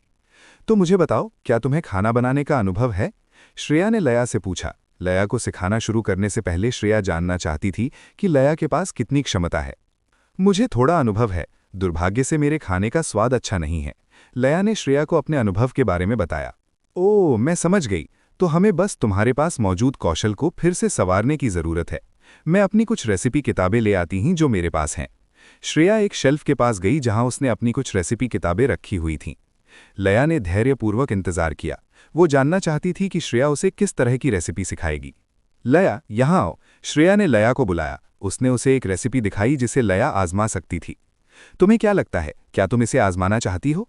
श्रेया ने पूछा कि लया इस रेसिपी को आजमाना चाहती है या नहीं। बेशक, ये स्वादिष्ट लग रहा है, लया ने श्रेया से कहा। श्रेया जो दिखा रही थी वो अच्छा लग रहा था, इसीलिए लया इसे आजमाना चाहती थी। ठीक है, तो चलिए शुरू करते हैं। श्रेया ने लया को आमंत्रित किया। उसने अपने लिए और लया के लिए एक एप्रन लिया। श्रेया ने तुरंत अपनी स्पेस रिंग से भोजन की सामग्री निकाली। देखते ही देखते जरूरत की सारी सामग्री मेज पर आ गई। ये गॉड रेल्म है, इसीलिए इस जगह पर रेफ्रिजरेटर जैसी कोई चीज मौजूद नहीं है। लोग अपना खाना अपनी स्पेस रिंग में जमा करते हैं। इस तरह खाना बहुत बहुत लंबे समय तक रखने पर भी खराब नहीं होता है। सबसे पहले श्रेया ने लया को सभी सामग्रियों को पहचानना सिखाया। श्रेया चाहती थी कि लया सभी सामग्रियों से अधिक परिचित हो जाए ताकि वो खाना पकाने में गलतियां न करे। लया का इस मामले में ज्ञान कम था, इसीलिए डिश बनाते समय उसने बहुत बड़ी गलती की थी। लया ने वो चीज़ गलत डाल दी थी जिसे उसे सही जगह डालना चाहिए था। श्रेया के बहुत स्पष्ट निर्देशों के साथ आखिरकार लया ने बहुत जल्दी सब कुछ समझ लिया। अब जब लया को पता चल गया था कि उसकी गलती कहाँ थी, तो पता चला कि वो सामग्री जोड़ने में गलत रही थी, जिससे उसकी डिश का स्वाद खराब हो गया था। श्रेया एक बहुत अच्छी शिक्षिका थी। उसने लया की समस्याओं को सुलझाने में आसानी से मदद की। धन्यवाद, अब शुरू करने का समय है। श्रेया का निर्देश मिलने के बाद लया का आत्मविश्वास बढ़ गया। उसे अब विश्वास था कि वो कुछ स्वादिष्ट बना सकती है। लया का उत्साह देखकर श्रेया मुस्कुराई। लया के उत्साह के साथ श्रेया को यकीन था कि लया सफल होगी। लया, तुम इस बारे में बहुत भावुक दिख रही हो। श्रेया लया का उत्साह देख सकती थी। लया इस मामले को लेकर बहुत उत्साहित लग रही थी। बेशक, मैं कुछ स्वादिष्ट बनाने के लिए इंतजार नहीं कर सकती। लया ने उसे बताया कि वो आर्यन के लिए कुछ स्वादिष्ट बनाने के लिए इंतजार नहीं कर सकती। आर्यन वास्तव में बहुत भाग्यशाली है कि उसे तुम्हारे जैसी पत्नी मिली है जो इतनी समझदार है, श्रेया ने लया से कहा। श्रेया को लगा कि आर्यन बहुत धन्य है। लया जैसी सुंदर महिला को पाने के अलावा आर्यन को लया का स्नेह भी मिला। ये श्रेया के लिए बहुत असाधारण था। तारीफ के लिए धन्यवाद। लया श्रेया की तारीफ से खुश थी। वो तब भी खुश थी जब श्रेया ने आर्यन की तारीफ की। उसे लगा कि श्रेया द्वारा उसकी खुद की तारीफ की जा रही है। लया, अगर तुम अपनी सभी वर्तमान भावनाओं का उपयोग करती हो तो मेरा मानना है कि तुम आर्यन के लिए कुछ खास बना सकती हो, श्रेया ने लया से कहा। श्रेया ने लया को अपनी भावनाओं का उपयोग करने और एक विशेष डिश बनाने के लिए समझाया। मैं करूंगी, लया ने सिर हिलाया। वो आर्यन के लिए कुछ बहुत बहुत खास बनाने की कोशिश करेगी।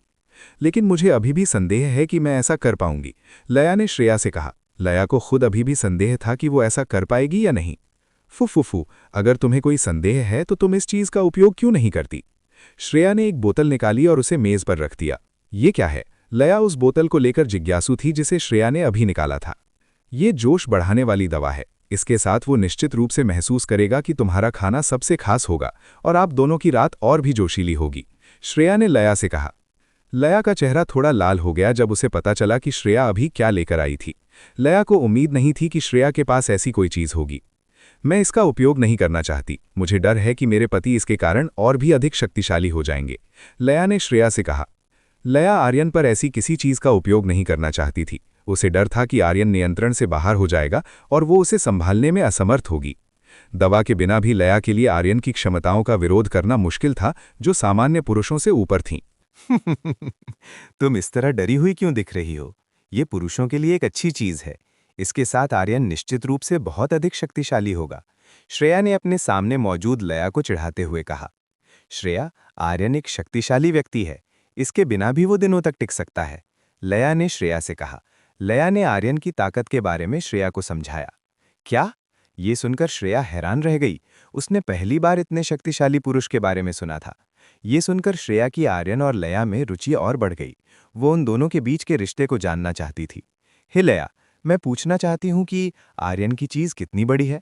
श्रेया ने लया से आर्यन के बारे में पूछा। आप ऐसी शर्मनाक बात क्यों पूछ रही हैं? लया को लगा कि जिस दिशा में वो बात कर रही हैं वो और भी शर्मनाक होती जा रही है। चलो भी, हम दोनों महिलाएं हैं तो शर्माना कैसा? श्रेया ने लया से कहा। श्रेया लया को ये बताने के लिए राजी करने की कोशिश करती रही, चाहे कुछ भी हो जाए। श्रेया को लया से जवाब लेना ही था। श्रेया के दबाव के कारण लया ने आखिरकार कह दिया, आर्यन की चीज कुछ इस तरह की है। लया ने अपने दोनों हाथों का उपयोग करके आर्यन की चीज का वर्णन किया। अध्याय 1138 लया का अनुचित अनुरोध। श्रेया हक्की बक्की रह गई जब उसने लया का हाथ देखा जो आर्यन की चीज का वर्णन करने के लिए इस्तेमाल किया गया था। श्रेया को विश्वास नहीं हो रहा था कि आर्यन के पास इतनी बड़ी पूंजी होगी। ऐसा लगता है कि मैंने उस आदमी को कमा का, मीठी बातों के अलावा स्पष्ट रूप से उसके पास इतनी बड़ी पूंजी भी है। ये अजीब नहीं है कि लया को इस तरह वश में किया जा सका। श्रेया अब समझने लगी थी, यही कारण हो सकता है कि लया को आर्यन ने जीत लिया था। इतने बड़े हथियार के साथ श्रेया को यकीन था कि ऐसी बहुत सी महिलाएं नहीं होंगी जो बच सकें। साथ ही आर्यन के पास मीठी बातें थीं जो एक महिला को बहुत मीठा महसूस करा सकती थीं। यहाँ श्रेया ने वैसा ही महसूस किया जब उसने आर्यन के साथ बातचीत की। श्रेया महसूस कर सकती थी कि आर्यन एक ऐसा व्यक्ति था जो महिलाओं को लुभाने में बहुत माहिर था। उसकी अंतरात्मा ने उसे इस बारे में बताया था। मुझे उम्मीद नहीं थी कि तुम्हारे पास इतना शक्तिशाली पुरुष होगा। श्रेया ने ऐसा भाव बनाया जैसे उसे अभी जो सुन रही है उस पर विश्वास नहीं हो रहा हो। मुझे भी पहले विश्वास नहीं हुआ था, लेकिन आर्यन के पास ऐसी चीजें हैं जो सामान्य पुरुषों से ऊपर हैं। लया ने एक मासूम कोमल मुस्कान के साथ कहा। पुरुषों से ऊपर? तुम्हारे पति की संपत्ति सामान्य नहीं है।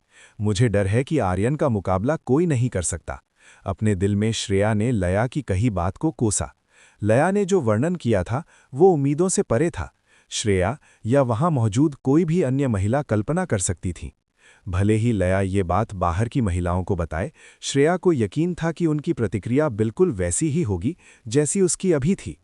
श्रेया, जब आप ये प्रश्न पूछती हैं तो आप शर्मिंदा क्यों नहीं होती? क्या आपको इस तरह की चीज का अनुभव है?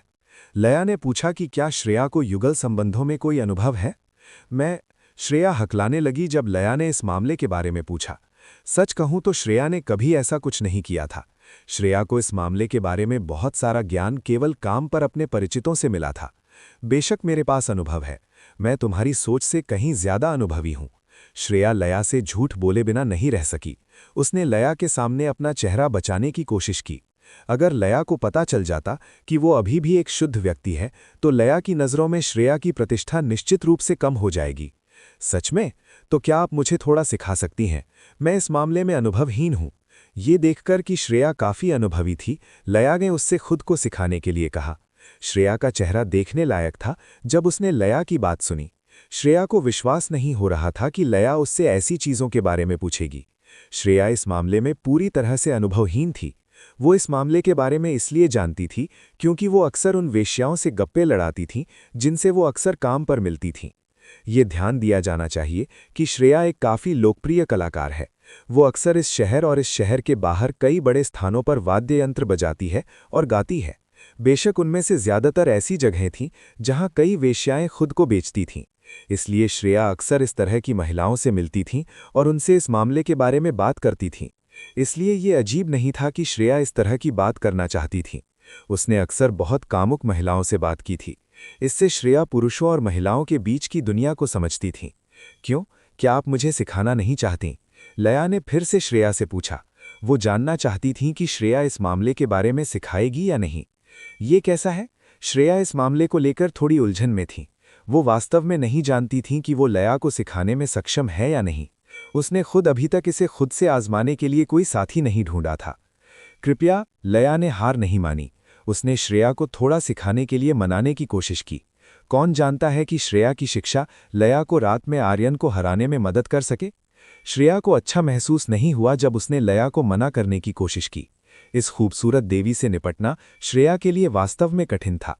वो बहुत मासूम है। श्रेया को लगा कि लया बहुत मासूम है। लया की मासूमियत कुछ ऐसी थी जिसे श्रेया मना नहीं कर सकती थी। ठीक है, मैं तुम्हें थोड़ा सिखाऊंगी। लेकिन इस मामले के बारे में आर्यन सहित किसी को मत बताना। श्रेया ने लया से वादा किया। उसने लया को इस मामले के बारे में किसी को ना बताने की शर्त दी। श्रेया नहीं चाहती थी कि किसी और को इस मामले के बारे में पता चले। वो वैसी बहादुर महिला नहीं थी जैसा लया ने सोचा था। श्रेया खुद नहीं जानती थी कि वो ऐसा वादा क्यों कर सकती है। भले ही उसे खुद इस मामले का कोई अनुभव नहीं था, इसलिए श्रेया इस मामले को सुलझाने के लिए काफ़ी उलझन में थी। बुरा हुआ कि श्रेया अब अपनी बात से पीछे नहीं हट सकती, क्योंकि उसने लया से पुरुषों और महिलाओं के बीच की समस्याओं के बारे में सिखाने का वादा किया था। श्रेया का सिर वास्तव में चकरा रहा था। वो इस मामले में कैसे फंस गई? ये कुछ ऐसा था जिसकी श्रेया ने कभी कल्पना नहीं की थी। लया खुश दिख रही है। उसे आखिरकार एक शिक्षक मिल गया है जो उसे बिस्तर पर मजबूत बना सकता है। लया को उम्मीद है कि वो आर्यन को अपने साथ आरामदायक बना सकेगी। श्रेया और लया ने अपना खाना पकाने का पाठ जारी रखा। श्रेया के सीधे निर्देश के तहत लया का कौशल बहुत तेजी से विकसित होने लगा। वापस आर्यन के पास। वर्तमान आर्यन ने बाहर की सभी महिला शिष्याओं को मसाज देना समाप्त कर दिया था। इसमें आर्यन की अपेक्षा से थोड़ा अधिक समय लगा। भले ही आर्यन ने सोचा था कि ये जल्दी खत्म हो जाएगा, लेकिन उसे उम्मीद नहीं थी कि इसमें इतना समय लगेगा।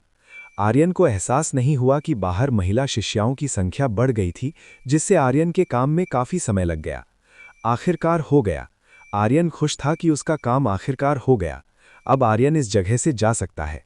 कल आर्यन को बस महिला शिष्या के उसके पास आने का इंतज़ार करना है। मैं सोच रहा हूं कि लया क्या कर रही है। मुझे जाकर देखना चाहिए। लया की स्थिति को लेकर आर्यन चिंतित था। लया को अकेला छोड़ना आर्यन के लिए अच्छा नहीं था, इसलिए आर्यन लया की वर्तमान स्थिति देखना चाहता था कि लया ठीक है या नहीं। आर्यन इस जगह से खिसक गया। आर्यन जल्दी से औषधि मंडप से बाहर निकल गया।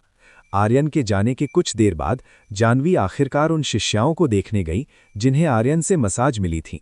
जानवी देख सकती थी कि सभी शिष्याएं थकी हुई लग रही थीं। वो आर्यन की अत्यधिक जबरदस्त तकनीक से पूरी तरह हार गई थीं। ऐसा लगता है कि आर्यन ने उन्हें स्वर्गीय आनंद का अनुभव कराया है। इस दृश्य को देखकर जानवी ये निष्कर्ष निकाल सकती थी कि आर्यन ने सभी महिलाओं को अपनी मसाज तकनीक की शक्ति का अनुभव कराया होगा। आप लोग इसका आनंद कैसे ले रहे हैं? जानवी ने अपने सामने मौजूद सभी महिला शिष्याओं से पूछा। महिला शिष्याओं ने तुरंत जानवी की ओर देखा। उन्हें उम्मीद नहीं थी कि जानवी पहले से ही उनके पास थी। जानवी, आर्यन वास्तव में अद्भुत है। आपको वो कहाँ से मिला? महिला शिष्याओं ने तुरंत जानवी से आर्यन के बारे में पूछा।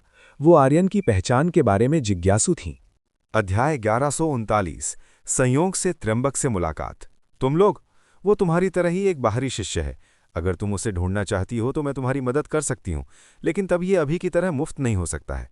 भविष्य में तुम्हें उसे कुछ योगदान अंक देने पड़ सकते हैं। जानवी ने इस स्थान पर मौजूद सभी महिलाओं से कहा। हमें अपने पास मौजूद योगदान अंक देने में कोई आपत्ति नहीं है। अगर हम उस एहसास को फिर से महसूस कर सकें तो हम कुछ भी करने को तैयार हैं। यहाँ मौजूद सभी महिलाओं ने जानवी से कहा। सभी महिला शिष्याओं को आर्यन की मालिश तकनीक पूरी तरह से पसंद आ गई थी। वे पहले से ही इसके पूरी तरह से आदी हो चुकी थीं। जानवी ये देखकर अपना सिर हिलाए बिना नहीं रह सकी, ये सोचकर कि ये सभी महिला शिष्याएं पहले से ही आर्यन के कौशल की आदी हो चुकी थीं। जानवी को आर्यन की प्रशंसा करनी थी। आर्यन वास्तव में बहुत तेज था। वो स्थान की महिला शिष्याओं को उनकी वर्तमान स्थिति में लाने में सक्षम था।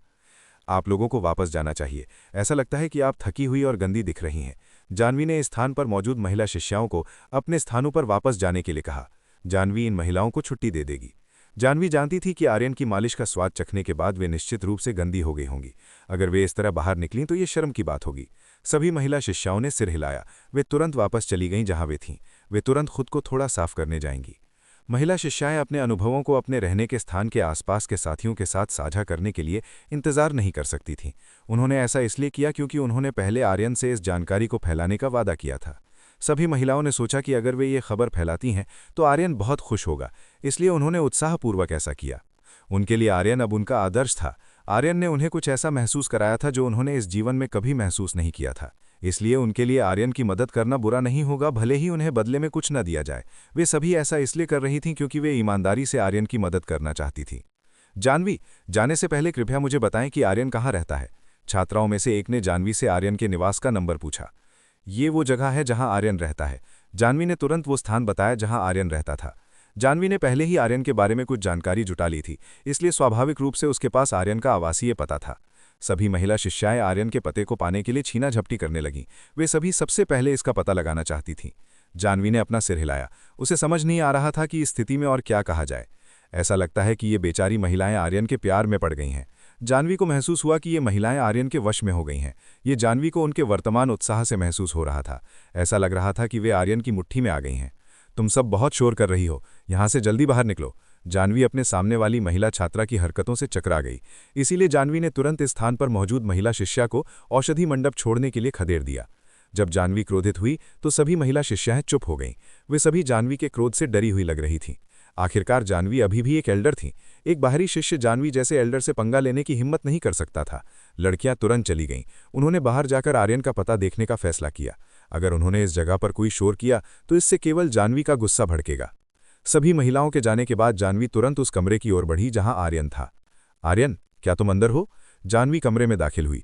जब जानवी कमरे में घुसी तो उसे आर्यन का पता नहीं चला। वो चला गया है। आर्यन को ना पाकर जानवी तुरंत जान गई कि आर्यन पहले ही इस जगह से जा चुका है। वो चला गया है, भले ही मैं उसे थोड़ा चिढ़ाना चाहती थी। जानवी ये देखकर निराश हुई कि आर्यन यहाँ से चला गया है। भले ही जानवी आर्यन को थोड़ा चिढ़ाना चाहती थी। कोई बात नहीं, ऐसा करने के लिए अभी और भी समय है। जानवी के पास ऐसा करने के लिए और भी समय था, इसलिए वो बहुत जल्दी में नहीं थी। चूंकि आर्यन पहले ही जा चुका था, इसलिए जानवी ने अपने कमरे में लौटने का फैसला किया। इस मामले में जानवी कुछ नहीं कर सकती थी। औषधि मंडप छोड़ने के बाद आर्यन तुरंत संप्रदाय से बाहर निकल गया और लया के लिए कुछ चीजें खरीदने के लिए व्हाइट क्लाउड सिटी चला गया। आर्यन ने व्हाइट क्लाउड सिटी के चारों ओर देखा। ये स्थान विभिन्न बुनियादी जरूरतों और साधना की जरूरतों को बेचने वाले कई व्यापारियों के साथ काफी व्यस्त था। White cloud city 9 immortals peak संप्रदाय के काफी करीब स्थित थी, इसलिए इसमें कोई आश्चर्य नहीं था कि यहाँ बहुत सारे व्यापारी होंगे जो अपना सामान बेचेंगे। संप्रदाय के कई शिष्य अक्सर सड़क पर देखे जाते थे। ऐसा लगता था कि वे मनोरंजन या अपनी किसी जरूरत की चीज की तलाश में थे। हे युवक, क्या ये तुम हो? जब आर्यन इधर उधर घूम रहा था तो उसने किसी को बुलाते हुए सुना। आर्यन ने तुरंत आवाज की उत्पत्ति की ओर देखा। जब आर्यन को आवाज का स्रोत मिला तो आर्यन को एक बूढ़ा व्यक्ति मिला जिसने अपनी उपस्थिति को छिपाने के लिए बांस की टोपी पहनी हुई थी। कौन? क्योंकि बूढ़े ने बांस की टोपी पहनी हुई थी, आर्यन स्पष्ट रूप से नहीं देख सकता था कि ये आदमी कौन है। ये मैं हूं त्र्यंबक, वो व्यक्ति जिसे तुमने उस समय बचाया था। त्र्यंबक ने आर्यन को बताया कि वो कौन है। ओह, आप उस समय के विष किट वाले बूढ़े आदमी हैं। त्र्यंबक की बात सुनकर आर्यन आखिरकार याद कर गया कि उसके सामने वाला बूढ़ा आदमी कौन था। ये वही बूढ़ा था जिसे आर्यन ने पहले बचाया था। आर्यन को उम्मीद नहीं थी कि वो इस तरह संयोग से त्र्यंबक से मिलेगा। तो तुम्हें अभी भी ये बूढ़ा आदमी याद है? ये बूढ़ा आदमी बहुत खुश है। त्र्यंबक आर्यन को उसे अभी भी याद करते हुए देखकर बहुत खुश हुआ। तुम इस जगह पर क्या कर रहे हो? आर्यन ने पूछा कि त्र्यंबक इस जगह पर क्या कर रहा है। ओह, मैं अपनी पोती के साथ कुछ ताज़ी हवा खाने निकला था। त्र्यंबक ने आर्यन को बताया कि वो अपनी पोती के साथ कुछ ताज़ी हवा की तलाश में था। ओह, मैं समझ गया। आर्यन ने सिर हिलाया। पता चला कि त्र्यंबक बाहर ताज़ी हवा की तलाश में था।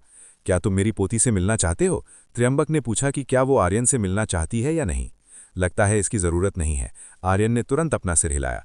ये बूढ़ा निश्चित रूप से उसे पिछली बार की तरह शादी का प्रस्ताव देगा। चलो आओ ना, तुमने मना क्यों किया? ये बूढ़ा तुम्हें उससे मिलवाएगा। त्र्यंबक ने आर्यन के कंधे पर हाथ रखा। उसने आर्यन को अपनी पोती से मिलने के लिए मनाने की कोशिश की। आर्यन इस मामले में थोड़ा असहाय था। ये बूढ़ा बहुत जिद्दी था। इससे आर्यन को थोड़ा सिरदर्द हुआ। दादाजी, तो आप यहाँ हैं? मैं आपको हर जगह ढूंढ रही हूँ। आर्यन और त्र्यंबक के पीछे से एक महिला की आवाज़ आई। आर्यन ने इस आवाज़ को ध्यान से सुना। किसी वजह से ये आवाज़ आर्यन को बहुत जानी पहचानी लगी। आर्यन ने ये आवाज़ पहले सुनी थी। आर्यन ने इस आवाज़ को याद करना शुरू किया। थोड़ी देर याद करने के बाद आर्यन को आखिरकार इस महिला की आवाज़ के बारे में पता चल गया। अध्याय 1140। रोमिला को आर्यन से माफी मांगने के लिए मजबूर किया गया। आर्यन ने पीछे मुड़कर देखा। जब आर्यन ने अपने पीछे देखा तो उसे एक ऐसी आकृति मिली जो उसे पूरी तरह से परिचित थी। यह आकृति निश्चित रूप से रोमिला की थी। रोमिला ने इस समय अपनी उपस्थिति बदलने के लिए एक बांस का हुड पहन रखा था। रोमिला ने आर्यन की ओर देखा। दोनों की आंखें एक दूसरे से मिली। आर्यन, रोमिला। आर्यन और रोमिला ने एक दूसरे को पुकारा। उन दोनों को विश्वास नहीं हो रहा था कि वे इस तरह की जगह पर मिलेंगे। जब आर्यन और रोमिला मिले तो वे दोनों एक दूसरे को शत्रुतापूर्ण नजरों से घूर रहे थे। ये स्पष्ट था कि उन दोनों के बीच कुछ व्यक्तिगत द्वेष था जिसे शब्दों में नहीं कहा जा सकता था। तुम यहाँ क्या कर रहे हो? रोमिला ने पूछा कि आर्यन इस तरह की जगह पर क्या कर रहा है। मैं बस टहल रहा था और उन चीज़ों को देख रहा था जो मेरी आंखों को भा सके, आर्यन ने बेपरवाह स्वर में कहा, जैसे कि वो रोमिला के सवालों का जवाब नहीं देना चाहता हो। रोमिला ने अपने दांत पीस लिए जब उसने आर्यन के उदासीन शब्दों को सुना। यह आदमी इतना कष्टप्रद था। वो स्पष्ट रूप से स्वर्ग द्वारा उसके लिए भेजा गया एक प्राकृतिक दुश्मन था। क्या आप दोनों एक दूसरे को जानते हैं? त्र्यंबक ने रोमिला और आर्यन से पूछा। वो जानना चाहता था कि क्या वे दोनों एक दूसरे को जानते हैं या नहीं। थोड़ा बहुत नहीं। आर्यन ने कहा कि वो रोमिला को जानता है, जबकि रोमिला ने खुद इस बात से इनकार किया कि वो आर्यन को जानती है। आर्यन ने तुरंत रोमिला को घूरा। उसके सामने वाली ये महिला बहुत कष्टप्रद थी। रोमिला ने भी आर्यन की ओर देखा। दोनों एक दूसरे को घूर रहे थे। त्रयंबक ने गहरी सांस ली जब उसने आर्यन और रोमिला की बातचीत देखी। ये स्पष्ट था कि वे दोनों एक दूसरे को जानते थे और उनके बीच गहरा व्यक्तिगत मनमुटाव था। त्रयंबक अपनी पोती को बहुत अच्छी तरह से जानता था। ये स्पष्ट था कि आर्यन और उसकी पोती के बीच कोई व्यक्तिगत द्वेष था। ये रोमिला की आंखों से स्पष्ट रूप से देखा जा सकता था। बूढ़े आदमी, क्या ये वही पोती है जिसके बारे में आपने मुझे उस समय बताया था? आर्यन ने पास में खड़े त्रयंबक से पूछा। हाँ, ये वही है जिसके बारे में मैंने कहा था। त्रयंबक ने इससे इनकार नहीं किया। त्रयंबक ने आर्यन को बताया कि रोमिला उसकी पोती है। आर्यन, तुम दादाजी को बूढ़ा आदमी कैसे कह सकते हो? रोमिला गुस्से में दिखी जब उसने आर्यन को त्रयंबक को बूढ़ा आदमी कहते सुना। क्यों, उन्हें ऐसा बुलाने में कुछ भी गलत नहीं है? आर्यन ने रोमिला से कहा। आर्यन को गलत महसूस नहीं हुआ जब उसने त्रयंबक को बूढ़ा आदमी कहा। आर्यन का त्रयंबक के साथ कोई रिश्ता नहीं था, तो उसे त्रयंबक को दादाजी क्यों कहना चाहिए? तुम? रोमिला ने आर्यन की ओर इशारा किया। उसे विश्वास नहीं हो रहा था कि आर्यन ने उसकी बातों का जवाब देने की हिम्मत की। रोमिला को लगा कि आर्यन बहुत साहसी हो रहा है। रोमिला को आर्यन को सबक सिखाना होगा ताकि उसे पता चले कि उसकी जगह कहाँ है। रोमिला खुद एक कोर शिष्या थी जिसका पद बहुत ऊंचा था। उसके जैसी कोर शिष्या को आर्यन द्वारा कैसे परेशान किया जा सकता था? रोमिला ऐसा नहीं होने देगी। रोमिला, वहीं रुक जाओ। रोमिला को आर्यन पर हमला करने की कोशिश करते देख त्रयंबक ने उसे तुरंत रोक दिया। दादाजी, आपने मुझे क्यों रोका? मैं इस आदमी के साथ हिसाब चुकता करना चाहती हूँ। रोमिला ने त्रयंबक की पकड़ से छूटने की कोशिश की। रोमिला वास्तव में आर्यन को सबक सिखाना चाहती थी। रोमिला, आर्यन वही है जिसने तुम्हारे दादाजी को लुटेरों से बचाया था और तुम्हारे दादाजी के घावों का इलाज किया था। तुम्हें उसके प्रति अधिक विनम्र होना चाहिए। त्रयंबक ने रोमिला को बताया कि आर्यन ही वो व्यक्ति था जिसने उसे बचाया था। क्या ये कैसे संभव है? रोमिला को विश्वास नहीं हो रहा था कि आर्यन वही है जिसने उसके दादाजी को अपराधियों से बचाया था और साथ ही उसके दादाजी के घावों को भी ठीक किया था। हा, तुमने सुना, बेहतर होगा कि तुम मुझसे माफी मांगो, अन्यथा तुम अपने पूर्वजों के लिए एक अधर्मी संतान बन जाओगी। आर्यन ने विजयी मुद्रा बनाई। इस बार उसे लगा कि उसने रोमिला पर जीत हासिल कर ली है। रोमिला ने अपने दांत पीस लिए। किसी कारण से आर्यन इस समय बहुत कष्टप्रद लग रहा था। उसने रोमिला को घृणा महसूस कराई। दादाजी, ऐसा कैसे हो सकता है? रोमिला को अपने दादाजी की बात पर विश्वास नहीं हो रहा था। उसे विश्वास नहीं हो रहा था कि आर्यन ही वो व्यक्ति था जिसने उसके दादाजी को बचाया था। आर्यन जैसा कायर आदमी उसके दादाजी को कैसे बचा सकता था, जिन्हें लंबे समय से एक लाइलाज घाव और विषकिट की समस्या थी? रोमिला, दादाजी तुम्हारे साथ मजाक नहीं कर सकते। आर्यन वास्तव में वही है जिसने मेरी मदद की है, इसलिए मैं तुमसे विनती करता हूं कि अपने इस व्यवहार का ध्यान रखो। त्रयंबक ने रोमिला को बताया कि आर्यन वास्तव में वही है जिसने उसकी मदद की थी। अगर आर्यन नहीं होता तो त्रयंबक का वर्तमान भाग्य अपराधियों के हाथों इतना कष्टदायक नहीं होता। रोमिला ये सुनकर शांत हो गई। रोमिला को अभी भी त्रयंबक की बात पर विश्वास नहीं हो रहा था। रोमिला ने अब कुछ समय से आर्यन से बातचीत की थी, इसलिए वो जानती थी कि आर्यन कैसा था। ये आदमी बहुत कायर था। उसने दुश्मन का सामना करने की हिम्मत भी नहीं की थी, तो आर्यन उसके दादाजी को अपराधियों के हाथों से कैसे बचा सकता था? रोमिला ने एक बार सोचा कि यह बिल्कुल असंभव था। दादाजी, क्या आप वाकई सुनिश्चित हैं कि आप गलत नहीं हैं? ये व्यक्ति कायर है। दुश्मन का सामना करने पर वो सबसे पहले भागने वाला होता है। रोमिला ने त्रयंबक से एक बार पूछा। उसने त्रयंबक को बताने की कोशिश की कि आर्यन कैसा है। रोमिला, तुम्हें आर्यन के सामने अपना व्यवहार ठीक रखना चाहिए।